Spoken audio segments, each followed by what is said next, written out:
80 words per minute. Get ready, start.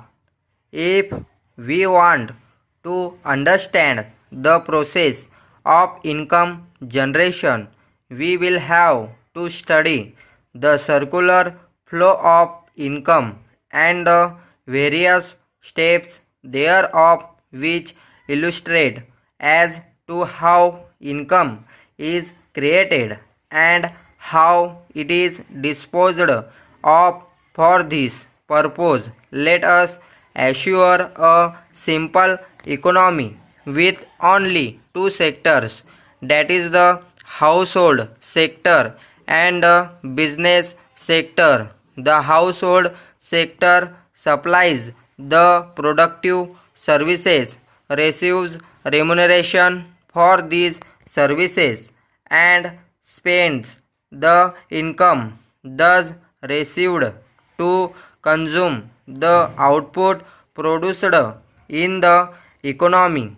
The business sector, on the other hand, is engaged in the process of production. It employs the various factors of production: land, labor, capital, and entrepreneurship. These factors have to be paid according to their contribution to production in the form of rent for land, wages for labor, interest for capital, and profit for entrepreneurship.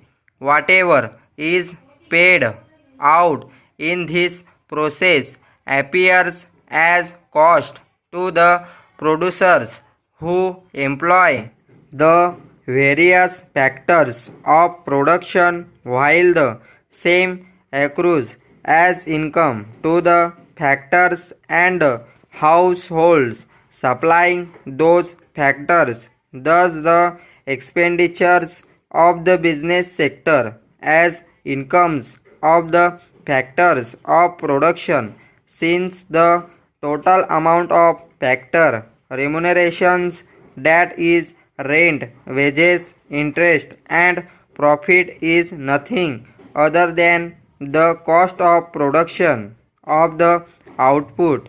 The factor incomes must add up to the total value of the output produced. Hence, we can say any amount of the output produced in value terms creates an equal amount of income in the economy. The sum of the incomes of various factors of production is the cost of production of output produced.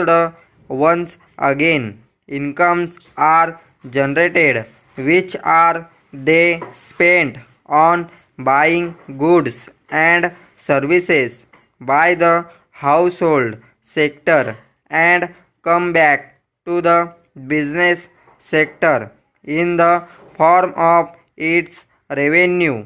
This circular flow goes on and on, period after period.